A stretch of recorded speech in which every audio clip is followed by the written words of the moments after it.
there, I'm Jessica Woods with the City of Round Rock Water Conservation Program, and today I want to talk about rain barrels. 3 specific things: how does the water get into the barrel, how the water gets out of the barrel, and what happens when the barrel's full. Okay, the first thing, how does the water get inside the barrel? All barrels have some type of opening at the top of it, and you can see on this one, it has a small screen, and that's to keep debris out. You definitely want a barrel that has a screen on the top of it because you don't want leaves, you don't want other trash to get inside your barrel.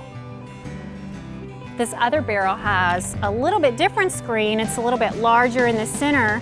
This barrel would be excellent if you don't have gutters or downspouts on your house. You could place this barrel someplace where the roof comes together, the water just naturally pours off of it. You could set that barrel under that location. But again, you definitely want that screen on there because it's keeping the debris, it's keeping any trash, leaves, acorns out of your rain barrel, and that keeps the water clean. The second thing we're going to talk about is how does the water get out of the barrel. So most barrels, or you definitely want a barrel that's equipped with some type of spigot, some way for that water to come out. This barrel is unique in that it has 2 options for where that spigot gets located. You could have it here.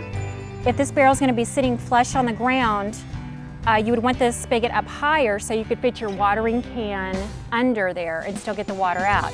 If you're planning on lifting the barrel up, raising it up, having it on some type of platform or blocks, then you probably would want to just unscrew this, move the spigot down to this lower hole, screw it in there, so that way you have the ability to get more water out of the barrel, so you're not limited to how much water you can get out.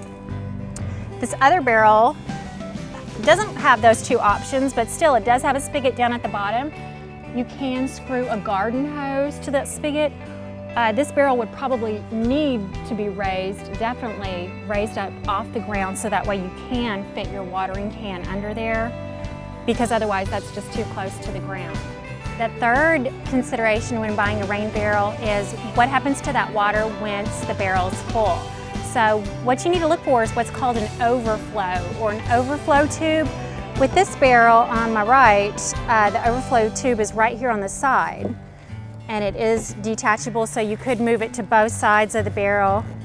But what this does is once the barrel is full of water, instead of that water just overflowing the top of the barrel, it's going to come out of this tube. So then you can place this, wherever you want. You could maybe have it attached to another barrel, you could have it filling up a bucket, you could have it just directed at a tree, whatever.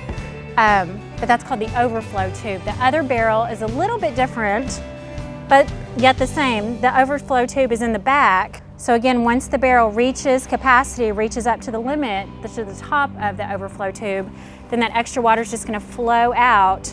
And again, you have a very long tube that you can direct to whatever you want, to your tree, to another bucket. So that way the water is just not spilling out over the top. We're going to look at one other barrel, and you're going to see that it does not have an overflow tube, that the water does just spill over the top once it's full. All right, on this barrel you can see it's shaped a little different than the other 2. It has a flat back, so it fits snugly up against the wall, but what it's missing is the overflow tube. You can see that there's standing water on the top of it, so that water, once this barrel becomes full, the water basically does just spill over the top of the barrel, which could lead to some erosion in front of the barrel. Another downside with the water just sitting on top of the barrel and not overflowing through the overflow tube is that the standing water will attract mosquitoes and potentially be a mosquito hazard. One last thing to consider when buying rain barrels is that the city does have a rebate. So if you're purchasing rain barrels and installing them at your house, you can apply for the rebate, and that information is found on our website. And rain barrels are tax exempt, so wherever you purchase them from, they should not charge you sales tax on that.